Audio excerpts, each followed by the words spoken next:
Hello everyone, welcome back to my channel Shiksha competition. और यहाँ पर जो हमारी सीरीज़ है ये शुरू होने जा रही है हिंदी के लिए। हिंदी चाहे आप टीजीटी पीजीटी दे रहे हो या फिर MP SET HPSC assistant professor H TET, जो भी जिसमें भी हिंदी आपसे पूछी जाती है। वैसे हमारा जो मेन जो मकसद है वो है यूजीसी नेट का, जो कि दिसंबर में तो अभी एग्ज़ाम नहीं होने वाला, जब भी होगा जनवरी में हो या फरवरी में हो तो वो हमारा मेन उद्देश्य है। उसके अलावा आप टीजीटी पीजीटी किसी के भी लिए इम्पोर्टेंट है, यहाँ से हर क्वेश्चन आपके लिए बहुत ही इम्पोर्टेंट रहेगा। तो आप ये सीरीज से ज़रूर जुड़ें, सब्सक्राइब कर लेना चैनल को और लाइक कर देना, शेयर कर देना जो भी बच्चे तैयारी कर रहे हों। इसके अलावा हमारी यूजीसी नेट फर्स्ट पेपर की भी तैयारी चल रही है, उसके भी अब हमारे पीवाईक्यू चल रही हैं, तो उससे भी आप ज़रूर जुड़ें। ये 2 क्लास आप ज़रूर लें, इनकी लाइव क्लास भी जल्दी ही होगी। अगर सब कुछ ठीक रहता है तो मैं आपको एक आध दिन में इसका टाइम भी बता दूंगी। तो चलते हैं हम अपने फर्स्ट क्वेश्चन की तरफ। मैथिली का विकास किस अपभ्रंश से माना जाता है? जो मैथिली भाषा है वो बिहार की भाषा है, यानी कि बिहार की उपबोलियाँ हैं। जो बिहारी हिंदी है, बिहारी हिंदी की उपबोली है मैथिली, मगही और भोजपुरी। अब पूछा है किस अपभ्रंश से इसका विकास हुआ है, तो ये हुआ है मागधी अपभ्रंश से। ठीक है, मागधी अपभ्रंश से इसका विकास माना जाता है। अगर शौरसेनी अपभ्रंश की बात करें तो इससे पश्चिमी हिंदी का विकास हुआ है। किसका हुआ है? पश्चिमी हिंदी का विकास शौरसेनी अपभ्रंश से हुआ है। और अर्धमागधी से हुआ है पूर्वी हिंदी का विकास। ठीक है, पूर्वी हिंदी का विकास, ये यूनिट जो फर्स्ट है वो हमारे लिए यहाँ से क्वेश्चन बनते हैं। और महाराष्ट्रीय अपभ्रंश की बात करें तो इससे मराठी भाषा है जो वो निकली है। ठीक है, नेक्स्ट क्वेश्चन है हमारे यहाँ पर, संविधान के किस अनुच्छेद में देवनागरी लिपि में लिखित हिंदी को संघ की राजभाषा घोषित किया गया है? तो देवनागरी लिपि में लिखित जो हिंदी है उसे संघ की राजभाषा किस अनुच्छेद में किया गया है? तो ये किया गया है 343 में। वैसे 343 से और 351 तक जो अनुच्छेद हैं संविधान के अंदर, उनमें संघ की जो राजभाषा हिंदी के बारे में वर्णन किया गया है। दक्षिण भारत हिंदी प्रचार सभा मद्रास की स्थापना किसने की थी? दक्षिण भारत हिंदी प्रचार सभा मद्रास की स्थापना किसने की थी? तो ये की थी मोटूरी सत्यनारायण ने। ठीक है, मोटूरी सत्यनारायण के द्वारा ये स्थापना की गई थी। नेक्स्ट क्वेश्चन है, कौन सी बोली है जो कि पश्चिमी हिंदी की नहीं है? तो पश्चिमी हिंदी की कौन सी बोली है जो कि नहीं है, बताइए। पश्चिमी हिंदी की नहीं है तो इनमें से जो अवधी, बघेली और छत्तीसगढ़ी, ये 3 बोलियां पूर्वी हिंदी की हैं। अवधी, बघेली और छत्तीसगढ़ी। तो इसमें जो बघेली है वो पश्चिमी हिंदी की नहीं है, बल्कि ये किसकी है?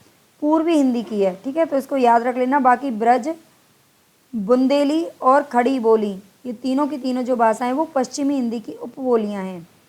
निम्नलिखित में से कौन सी बोली है जो कि पूर्वी हिंदी की नहीं है? तो अभी मैंने आपको बताया है 3 उपबोलियां हैं पूर्वी हिंदी की, अवधी, छत्तीसगढ़ी और बघेली। इसके अलावा जो मालवी है ये कहाँ की भाषा है? तो ये राजस्थान की क्या है? उपबोली है। ठीक है, राजस्थानी की जो भाषा है उसकी उपबोली है मालवी। नेक्स्ट क्वेश्चन है, ब्रजबुली का प्रयोग कहाँ पर होता है? तो ब्रजबुली का प्रयोग कहाँ पर होता है? ब्रज का नाम देख करके आपको ब्रज बिल्कुल नहीं लगाना है, ब्रज क्षेत्र में नहीं होता इसका प्रयोग। बिहार, उड़ीसा, ब्रज क्षेत्र और बंगाल का नाम दे रखा है, तो ये होता है बंगाल के अंदर। ठीक है, ब्रजबुली जो उपबोली है वहाँ की भाषा है ये बंगाल की, इसका भी नाम आपको याद रखना है। नेक्स्ट क्वेश्चन आपसे पूछ रहा है, कीर्तिलता किस भाषा की रचना है? कीर्तिलता और कीर्ति पताका, ये दोनों की दोनों जो भाषाएं हैं वो अवहट्ट में हैं, अवहट्ट में लिखी गई हैं। और ये हैं किसकी? तो ये विद्यापति की हैं। ठीक है, जो कि आदिकाल के कवि रहे हैं, ये विद्यापति की रचनाएं हैं कीर्तिलता, कीर्ति पताका। एक इनकी रचना है पदावली, जो कि मैथिली भाषा में लिखी गई है, उसी के कारण इनको मैथिल कोकिल के उपाधि भी दी गई थी। नेक्स्ट क्वेश्चन है, आदिकाल में किस कवि ने अवहट्ट भाषा में रचना की है? आदिकाल के किस कवि ने अवध भाषा में रचना की है? तो ये की है अब्दुल रहमान के द्वारा की गई है। ठीक है, जिनका एक रचना भी है संदेश रासक। ठीक है, अब्दुल रहमान की रचना है संदेश रासक। इन्होंने अवध भाषा में रचना की थी आदिकाल में। अगर अमीर खुसरो की बात करें तो ये खड़ी बोली के जनक माने जाते हैं। ठीक है, यानी कि खड़ी बोली के पहले जो प्रयोगकर्ता हैं वो कौन है? ये अमीर खुसरो हैं। इन्होंने बढ़ चढ़ कर के खड़ी बोली को प्रचार प्रसार किया था। उत्तर भारत में भक्ति का प्रसार करने का श्रेय किसे प्राप्त है? शंकराचार्य, रामानंद, रामानुजाचार्य, फिर मध्वाचार्य। भक्ति काल का क्वेश्चन है। और उत्तर भारत में भक्ति का प्रसार करने का जो श्रेय है वो रामानंद को जाता है। और ये हिंदी साहित्य का इतिहास जो कि रामचंद्र शुक्ल की बुक है उसमें भी लिखा हुआ है। सहजोबाई किस शाखा की रचनाकार हैं? सहजोबाई किस शाखा की रचनाकार हैं? जो सहजोबाई हैं ये चरणदास की शिष्या थी। किसकी? ये चरणदास की शिष्या थी सहजोबाई। और ये किस शाखा की रचनाकार हैं? तो ये ज्ञानाश्रयी शाखा की हैं। ठीक है, ज्ञानाश्रयी शाखा की रचनाकार मानी जाती हैं। उज्ज्वल नीलमणि के रचयिता कौन है? तो उज्ज्वल नीलमणि के रचयिता हैं रूप गोस्वामी। ठीक है, रूप गोस्वामी। रूप क्या होता है, कैसा होता है? उज्ज्वल होता है। ठीक है, रूप उज्ज्वल होता है। ये उज्ज्वल नीलमणि रूप गोस्वामी की रचना है। नेक्स्ट क्वेश्चन देखेंगे, चंदायन किस कवि की रचना है? चंदायन किस कवि की रचना है? मलिक मोहम्मद जायसी, कुतुबन मंजन या फिर मुल्ला दाऊद। तो जो चंदायन है वो मुल्ला दाऊद की रचना है जो कि 1379 ईस्वी में प्रकाशित हुई थी। हिंदी भाषा के मानकीकरण का सचेष्ट प्रयास किस पत्रिका में किया गया है? सरस्वती, सुदर्शन, आनंद, कादम्बिनी, हिंदी प्रदीप। तो हिंदी भाषा को मानकीकरण के लिए किस भाषा में ज़्यादा से ज़्यादा इसको मानकीकृत करने का प्रयास किया गया था? तो ये किया गया था सरस्वती पत्रिका में। ठीक है, सरस्वती पत्रिका में किया था जो कि 1900 ईस्वी में शुरुआत किया गया था इसका। और 1903 से लेकर के 1920 तक ये किसने संभाली थी? ये पत्रिका किसने संपादन किया था? तो महावीर प्रसाद द्विवेदी जी ने किया था। ठीक है, जिनके नाम पर द्विवेदी युग का नाम पड़ा है। कल्पना पत्रिका का प्रकाशन किस नगर से होता था? कल्पना पत्रिका की बात हो रही है तो इसका प्रकाशन किस नगर से होता था? कलकत्ता, अहमदाबाद, हैदराबाद और इलाहाबाद। सारे बाद इसमें दे रखे हैं। तो कल्पना पत्रिका कहाँ से निकलती थी? ये निकलती थी हैदराबाद से, जो कि तेलंगाना की अब हाल ही में राजधानी है। माध्यम पत्रिका का संपादक कौन है? माध्यम पत्रिका का संपादक कौन है? संपादक का नाम आपसे पूछ रहा है। सत्यप्रकाश मिश्र, काशीनाथ सिंह, नंदकिशोर नवल या फिर रविंद्र कालिया। तो माध्यम पत्रिका के जो संपादक हैं वो हैं सत्यप्रकाश मिश्र जी। किस लेखिका ने पशु पक्षियों पर केंद्रित रचना की है? तो इनका नाम आप सभी जानते होंगे, यह है महादेवी वर्मा। महादेवी वर्मा ने एक रेखा चित्र लिखा था मेरा परिवार नाम से, जो कि 1972 में प्रकाशित हुआ था। उसमें उन्होंने अपने पालतू पशु पक्षियों मोर, गिलहरी, गाय, खरगोश, उन सब के बारे में पूरा वर्णन किया है। और अगर सुभद्रा कुमारी चौहान की बात करें तो ये वीर यानी कि राष्ट्रवादी कवियत्री भी इनको कहा जाता है। इन्होंने राष्ट्रीय जो भी देश के लिए वीर रस में रचनाएं की थी। ठीक है, जैसे कि झांसी की रानी है और भी इस तरह की इन्होंने रचनाएं की हैं। वीरेंद्र सतसई की विषय वस्तु क्या है? वीरेंद्र सतसई की विषय वस्तु क्या है? नायिका भेद, नीति, श्रृंगार या फिर भक्ति। तो वीरेंद्र सतसई की जो विषय वस्तु है वो है नीति। चित्राधार किसकी रचना है? जयशंकर प्रसाद, मुकुटधर पांडे, राम नरेश त्रिपाठी, रामेश्वर शुक्ल, अंचल। चित्राधार किसकी रचना है? तो ये है जयशंकर प्रसाद जी की, जो कि छायावादी कवि हैं। नेक्स्ट क्वेश्चन की तरफ चलते हैं। भारतेंदु के अनुसार हिंदी नई चाल में कब ढली? 1880, 1857, 1873 या फिर 1860 ईस्वी। तो हिंदी नई चाल में ढली ये अपनी पुस्तक में लिखा था किसने? भारतेंदु हरिश्चंद्र ने 1873 ईस्वी में।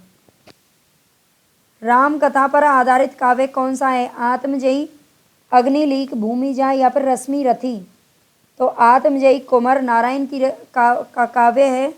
ठीक है, इसमें से जो अग्निलीक है ये राम काव्य पर आधारित है, इसको आप याद रख लेना, राम कथा पर आधारित है अग्निलीक, जो कि किसकी है, भारत भूषण अग्रवाल की रचना है। भारत भूषण अग्रवाल की रचना है। और अगर बात करें आत्मजयी की, तो आत्मजयी कुंवर नारायण की रचना है, कुंवर नारायण। भूमिजा, ये भूमिजा नागार्जुन की है, जो कि प्रगतिवादी कवि हैं। नागार्जुन और रश्मि रथी सभी जानते होंगे, ये दिनकर जी की काव्य रचना है। ठीक है, सेठ बांकेलाल किसकी रचना है, सेठ बांकेलाल किसकी रचना है, पांडे, बेचन शर्मा उग्र, यशपाल, अमृतलाल नागर या फिर भगवती चरण वर्मा। तो सेठ बांकेलाल किसकी रचना है, तो ये है अमृतलाल नागर जी की रचना है। ठीक है, अमृतलाल नागर की रचना है सेठ बांकेलाल। वॉरेन हेस्टिंग्स का सांड कहानी की रचना किसने की है, वॉरेन हेस्टिंग्स का नाम आपने सुना होगा, ये बंगाल के पहले गवर्नर बनाए गए थे, जिनको बाद में गवर्नर जनरल बना दिया गया था। ठीक है, ये अंग्रेज़ों के तरफ से थे। तो ये इनकी वॉरेन हेस्टिंग्स का सांड कहानी एक लिखी थी, किसने लिखी थी, उदय प्रकाश जी ने लिखी थी। ठीक है, उदय प्रकाश की ये रचना है और ये कहानी है। ठीक है, अगर और बात करें आगे, हिंदी नाटकों के मंचन में यक्षगान का प्रयोग किस निर्देशक ने किया है, हिंदी नाटकों के मंचन में यक्षगान का प्रयोग किस निर्देशक ने किया है, गिरीश कर्नाड, सत्यदेव दुबे, इब्राहिम अलकाजी या कारंत। तो गिरीश कर्नाड के द्वारा किया गया है। यक्षगान का जो प्रयोग है वो हिंदी नाटकों के मंचन में गिरीश कर्नाड के द्वारा किया गया है। मेरी तेरी उसकी बात किसकी रचना है, मेरी तेरी उसकी बात, भगवती प्रसाद वर्मा, यशपाल, उदय शंकर भट्ट या फिर अमृतलाल नागर। मेरी तेरी उसकी बात करते करते क्या फैल जाएगा, यश, तो ये यशपाल की रचना है। छायावाद का पतन किस लेखक की कृति है, छायावाद का पतन किस लेखक की कृति है, शांति प्रिय द्विवेदी, रामविलास शर्मा, विजय देव नारायण शाही या फिर देवराज। ये इनकी एक आलोचना कृति है, ये आलोचना कृति है। ठीक है, ये ध्यान रख लेना, ये आलोचना है, किसकी है ये, तो ये देवराज की है। ठीक है, छायावाद का पतन नाम की जो आलोचना है ये किसकी है, देवराज की है। इनमें कौन तार सप्तक का कवि नहीं है, तार सप्तक यानी कि जो प्रथम सप्तक था, जो कि अज्ञे जी के द्वारा प्रकाशित हुआ था, इसका कवि इनमें से कौन सा नहीं है, रामविलास शर्मा, शमशेर बहादुर सिंह, भारत भूषण अग्रवाल या गजानन माधव मुक्तिबोध। तो जो शमशेर बहादुर सिंह है ये दूसरा सप्तक, ये दूसरा सप्तक के कवि हैं। ठीक है, इनको याद रख लेना, शमशेर बहादुर सिंह दूसरा सप्तक के कवि हैं। इसके रामविलास शर्मा तार सप्तक के हैं, भारत भूषण अग्रवाल, गजानन माधव मुक्तिबोध। इसके अलावा इसमें अज्ञे जी का नाम आता है और नाम आता है प्रभाकर माचवे जी का, नेमीचंद्र जैन का और भारत भूषण अग्रवाल का। ये तो नाम दे रखा है गिरजा कुमार माथुर का, ये नाम इसके अंदर आते हैं, उनको याद रख लेना। नील परिधान बीच सुकुमार, खिला मृदुल अधखुला अंग, खिला है ज्यों बिजली का फूल, मेघ बन बीच गुलाबी रंग। इन पंक्तियों में अलंकार आपसे पूछ रहा है। नील परिधान बीच सुकुमार, खिला मृदुल अधखुला अंग, खिला है ज्यों बिजली का फूल, इसमें ज्यों दे रखा है, तो यहाँ से आपको सीधा सीधा पता चल जाएगा इसमें उत्प्रेक्षा अलंकार है। ठीक है, ये उत्प्रेक्षा की पहचान होती है, ज्यों त्यों। विखंडन की अवधारणा का संबंध किस वाद से है, विखंडन की अवधारणा का संबंध, ये पाश्चात्य जो काव्य शास्त्र है वहाँ से क्वेश्चन उठाए गए हैं। तो विखंडन की अवधारणा का संबंध किस वाद से, आधुनिकतावाद, नई समीक्षा, संरचनावाद या फिर उत्तर आधुनिकतावाद। तो विखंडन की जो अवधारणा है ये जॉक देरिदा का ये सिद्धांत है, उत्तर आधुनिकतावाद से संबंध है इसका। ठीक है, और जॉक देरिदा जो कि पाश्चात्य विद्वान है, जॉक देरिदा इसके क्या हैं, मतलब ये प्रवर्तक हैं। ठीक है, इन्होंने इसका प्रवर्तन किया था, विखंडनवाद का सिद्धांत इन्होंने ही दिया था। अगर संरचनावाद की बात करें तो ये जो सिद्धांत है किसने दिया था, विको ने दिया था। और नई समीक्षा का सिद्धांत दिया था टी एस एलियट ने, ठीक है, टी एस एलियट ने दिया था, इसका भी नाम आप याद रख लेना। टी एस एलियट और आई ए रिचर्ड्स दोनों का नाम इसमें आता है। निम्नलिखित में से अर्थालंकार कौन सा है? अलंकार 3 प्रकार के बताए जाते हैं, शब्दालंकार, अर्थालंकार और एक होता है उभयालंकार। तो प्रति, वस्तु, उपमा, यमक, अनुप्रास और वक्रोक्ति, ये तीनों के तीनों जो अलंकार हैं ये शब्दालंकार की पहचान है, शब्दालंकार हैं, ठीक है। इसके अलावा इनमें एक श्लेष आता है, ठीक है, इसके साथ में हम जोड़ लेते हैं यहाँ पर श्लेष जो अलंकार है वो भी शब्दालंकार है। अनुप्रास, यमक, श्लेष और वक्रोक्ति, ये जो 4 इंपॉर्टेंट अलंकार हैं इनको याद रख लेना है, शब्दालंकार हैं। इसके अलावा अगर और भी कोई आपको अलंकार दिखता है तो वो सारे के सारे अर्थालंकार में आते हैं। उपमा है, रूपक है, प्रतीप, व्यतिरेक और असंगति अलंकार, विभावना अलंकार, समासोक्ति, काव्यलिंग, ये सब किस में आते हैं? अर्थालंकार में आते हैं। छायावाद राष्ट्रीय सांस्कृतिक जागरण की काव्यात्मक अभिव्यक्ति है। इसमें 2 कथन दे रखे हैं और आपसे पूछ रहा है कि इनमें से कौन सा कथन है जो सही है या कौन सा नहीं है। छायावाद राष्ट्रीय सांस्कृतिक जागरण की काव्यात्मक अभिव्यक्ति है। छायावाद का सीधा संबंध स्वाधीनता आंदोलन से है। छायावाद का सीधा संबंध स्वाधीनता आंदोलन से है। तो इनमें से और वह दोनों सही हैं या फिर कुछ गलत है, कुछ सही है, ये आपको देखो सीधी सी बात है। जो छायावादी कवि थे उन्होंने कहीं ना कहीं कुछ ना कुछ संबंध उनका स्वाधीनता आंदोलन से रहा है, लेकिन सीधा संबंध है ये गलत है। पूरी तरह से संबंध तो नहीं है। कुछ उन्होंने प्रकृति की भी रचनाएं की हैं, स्वाधीनता की भी रचनाएं की हैं, राष्ट्रवादी भी रचनाएं की हैं, रसपूर्वक भी रचनाएं की हैं, सब तरह की रचनाएं की हैं, ठीक है। तो ये अ और ब दोनों ही इसमें कुछ कुछ सही हैं और कुछ कुछ यानी कि 50-50 है इसमें। छायावाद राष्ट्रीय सांस्कृतिक जागरण की काव्यात्मक अभिव्यक्ति, ये बात भी कहीं ना कहीं सही है, लेकिन 50% सही है बस, ठीक है। दोनों ही 50-50 हैं। आगे देखते हैं। देखो इस टाइप के जो क्वेश्चन है वो आपके असिस्टेंट प्रोफेसर या यूजीसी नेट का अगर आप एग्ज़ाम देने जा रहे हैं तो उसके लिए मोस्टली, और अब तो ऐसा नहीं है कि टीजीटी पीजीटी में भी इसी टाइप के क्वेश्चन आते हैं। अगर आपने कभी पेपर दिया हो या देखा हो, आप प्रीवियस पेपर उठा के देखना टीजीटी का जो कि 2021 में हुआ था, वो बिल्कुल यूजीसी नेट को भी मात दे रहा था, इतना टफ पेपर उस टाइम बनाया गया था।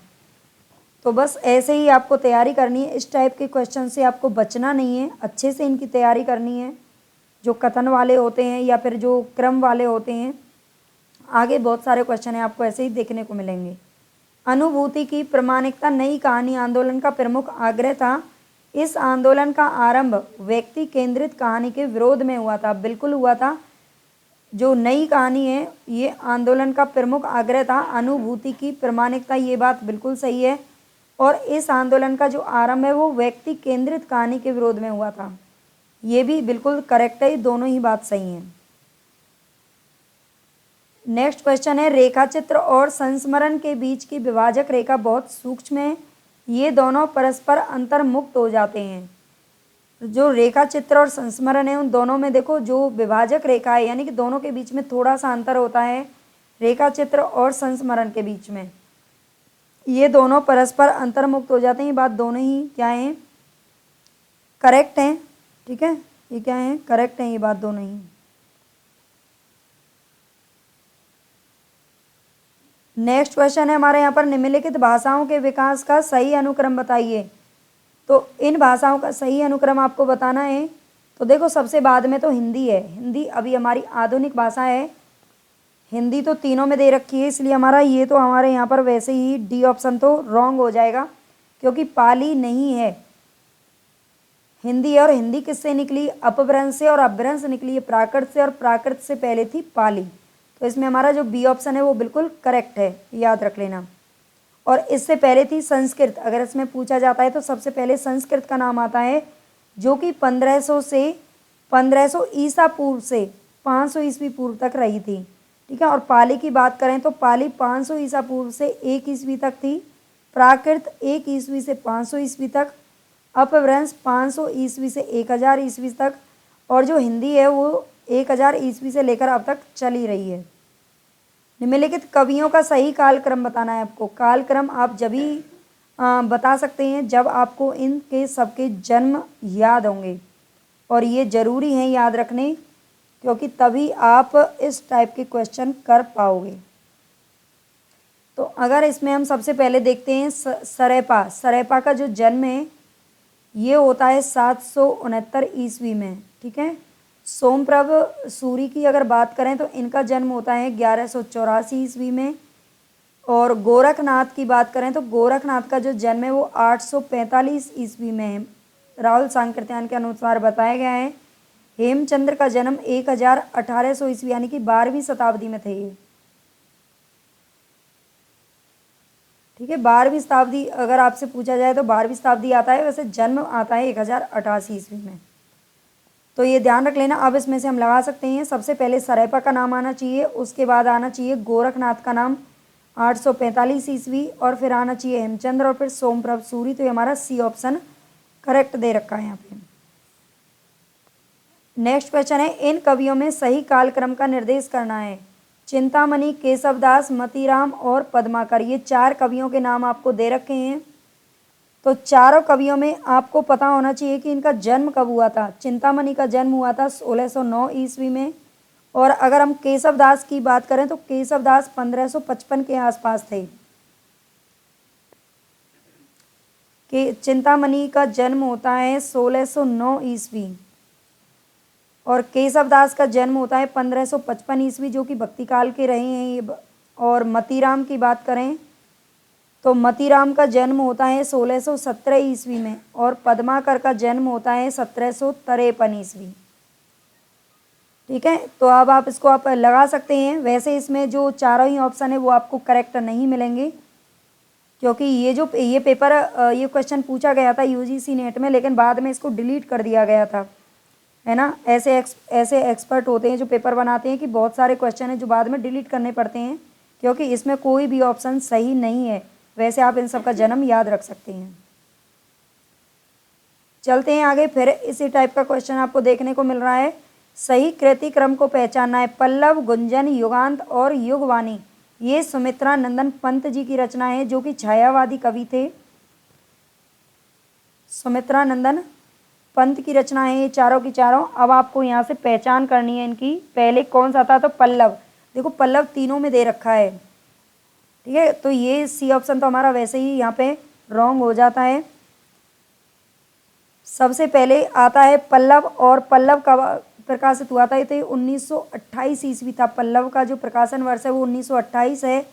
और गुंजन की बात करें तो गुंजन आता है 1932 में। ठीक है, और युगांत आता है 1936 में, और युगवाणी आता है 1939 ईस्वी में। ठीक है, पल्लव 1928 ईस्वी, गुंजन 1932, युगांत 1936 और युगवाणी 1939 ईस्वी। तो आप लगा सकते हैं सबसे पहले हमारा कौन सा आना चाहिए, पल्लव। फिर बिल्कुल यही हमारा करेक्ट ऑप्शन है, ए इसका राइट ऑप्शन हो जाएगा।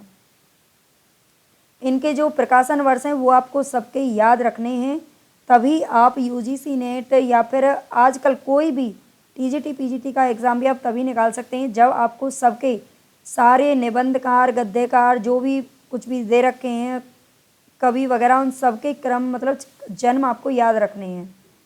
और इसी टाइप से उनकी जो मेन हमारे जैसे छायावादी कवि 4 हैं, चारों के चारों बहुत ही इंपॉर्टेंट हैं, तो उन सब की रचनाओं का क्रम सबका याद रखना पड़ेगा। और वो बहुत ज़्यादा कठिन नहीं है। जितना ज़्यादा आप रिवीजन करेंगे, जितना ज़्यादा आप प्रैक्टिस करेंगे, उतना ही जल्दी आपको याद हो जाएंगी चीज़ें। तो इनसे डरने की ज़रूरत नहीं है। निम्नलिखित आचार्यों के बीच सही कालक्रम का निर्देश दीजिए। भामा, दंडी, आनंदवर्धन, क्षेमेंद्र। तो देखो इसमें ना तीनों में जगन्नाथ दे रखा है पीछे, क्योंकि जो जगन्नाथ हैं ये 17वीं शताब्दी के थे। और अगर विश्वनाथ की बात करें तो विश्वनाथ जी 14वीं शताब्दी में थे। ठीक है, ये दो तो हमें, भरत मुनि दूसरी शताब्दी में थे, हालांकि इसमें भरत मुनि का और इनका नाम नहीं है, तो भरत मुनि यहाँ पर। और भामा की बात करें तो भामा हमारे 6वीं शताब्दी में थे, और कुंतक थे 9वीं 10वीं शताब्दी के बीच का इनका समय आता है। तो ये हमारा डी ऑप्शन इसमें करेक्ट है। भरत दूसरी शताब्दी के हैं, भामा छठी शताब्दी के हैं, 6 और कुंतक 9वीं शताब्दी या 9वीं 10वीं दोनों आते हैं इसमें, और जगन्नाथ 17वीं शताब्दी में थे। चलते हैं नेक्स्ट क्वेश्चन की तरफ। कृति कालक्रम की दृष्टि से कौन सा सही है? रामचंद्रिका, ललित ललाम, जगत विनोद, बिहारी सतसई, इसमें अलग अलग लोगों की दे रखी हैं रचनाएं, किसी एक की नहीं है। तो थोड़ा सा इसमें इस टाइप के जो क्वेश्चन होते हैं थोड़ा सा ज़्यादा ही टफ होते हैं, क्योंकि किसी एक की नहीं है यहाँ पर, फिर भी आपको पता करना है। सबसे पहले तो मैं आपको बता देती हूँ, हमारा जो राइट ऑप्शन है वो ही है यहाँ पर बी, यानी कि जो पल्लव है वो 1928 ईस्वी का है। पल्लव 1928। परिमल, देखो पल्लव जो रचना है वो सुमित्रा नंदन पंत की है, और परिमल आई थी 1930 में। ये सूर्यकांत त्रिपाठी निराला की रचना है। लहर की अगर बात करें तो लहर किसकी है? जयशंकर प्रसाद जी की है, ठीक है, जो कि 1933 ईस्वी में प्रकाशित हुई थी। और नीरजा महादेवी वर्मा की है, जो कि 1935 में आई थी। ऐसा क्वेश्चन एक आध बार ही पूछा जाता है, एक आध ही, वैसे ज़्यादा आता नहीं है क्योंकि थोड़ा सा अलग हो जाता है। रचना काल कालक्रम में सही का निर्देश देना है। दिनकर, बच्चन, अज्ञे, मुक्तिबोध, 4 लोगों के नाम आपको दे रखे हैं। अब चारों के आपको जो जन्म है वो समय याद रखना है।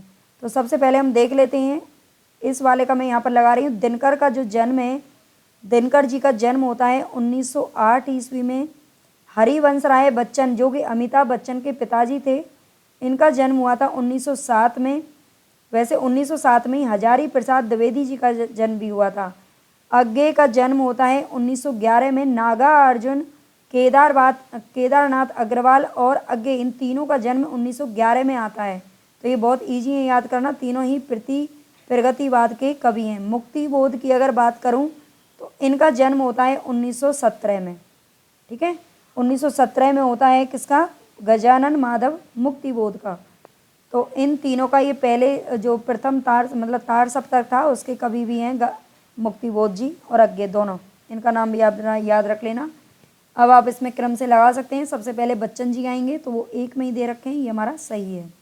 अगर आपको एक आध का भी पता है ना, एक दो का भी, तो भी आप कर ले जाएंगे इस टाइप के क्वेश्चन। निम्नलिखित में से कृति कालक्रम की दृष्टि से कौन सा कथन है जो कि सही है? कौन सा कृति कालक्रम से सही है? वीणा, ग्राम्य, लोकायतन, कला और बूढ़ा चांद, निहार, रश्मि, दीपशिखा, सांध्या, गीत, गीतिका, कुकुरमुत्ता, बेला और अर्चना। तो इनमें सबसे पहले जो है कालक्रम की दृष्टि से हमारा सी ऑप्शन सही है। अगर गीतिका की बात करें तो गीतिका कब आई थी? गीतिका का प्रकाशन वर्ष है 1936 ईस्वी।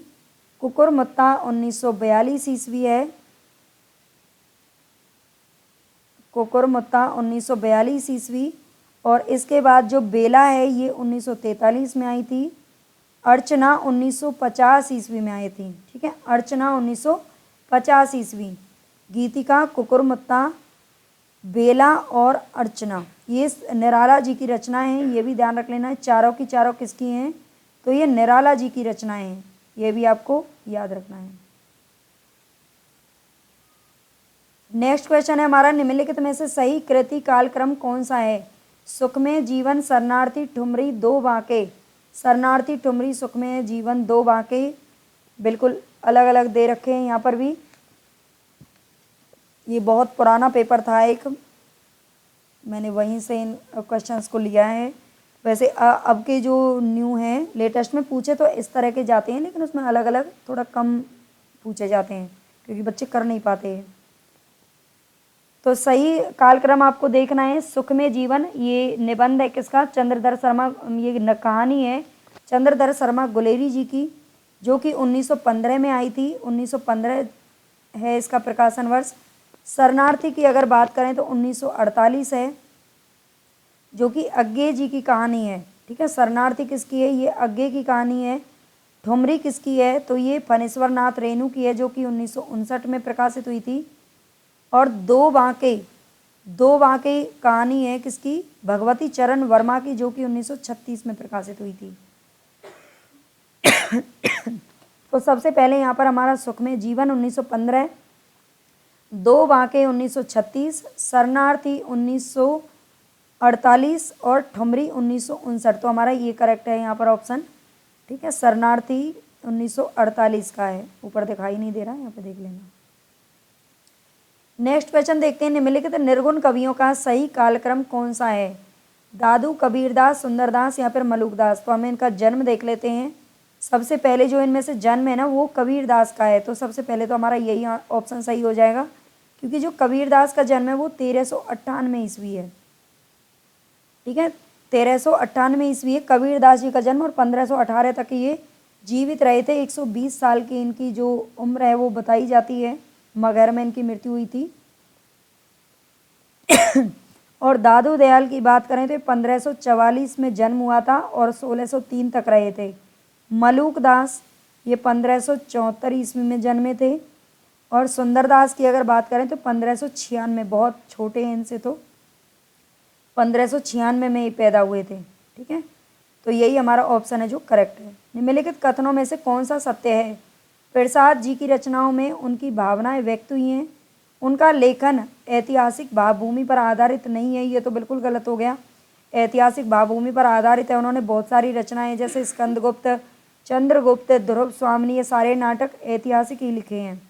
उनके इतिहास बोध में वैचारिकता का समावेश है। उनका इतिहास बोध उनकी युगीन दृष्टि का पोषक नहीं है, तो ये भी गलत है। और प्रसाद जी की रचनाओं में उनकी भावनाएं व्यक्त हुई हैं, ऐसा नहीं है, पूरी तरह से उनकी कोई भावनाएं व्यक्त नहीं हुई। उनके इतिहास बोध में वैचारिकता का समावेश है, ये बात बिल्कुल सही है। मतलब उन्होंने ज्यों की त्यों इतिहास को नहीं लिखा, बल्कि उसमें कुछ ना कुछ अपने विचारों का भी समावेश किया है, ये बिल्कुल करेक्ट है। अब यहाँ पे ये दो क्वेश्चन है, लेकिन हमें ये नहीं देखने हैं क्योंकि ये अनुच्छेद था जो कि यहाँ पर नहीं लिया गया, और अनुच्छेद से क्वेश्चन है। ठीक है, तो यहाँ पर हमारे 42 क्वेश्चन है जो हमने कर लिए हैं। आई होप आपको पसंद आएंगे और आपके लिए बहुत ही यूज़फुल रहेंगे। आप इस सीरीज से ज़रूर जुड़ना। यहाँ पर अच्छे से अच्छे क्वेश्चन मैं आपके लिए लेकर के आऊँगी, जो कि हर परीक्षा के लिए बहुत ही इम्पोर्टेंट रहेंगे। अगर पसंद आए क्लास तो लाइक सब्सक्राइब जरूर कर लेना, चैनल को शेयर कर देना। धन्यवाद।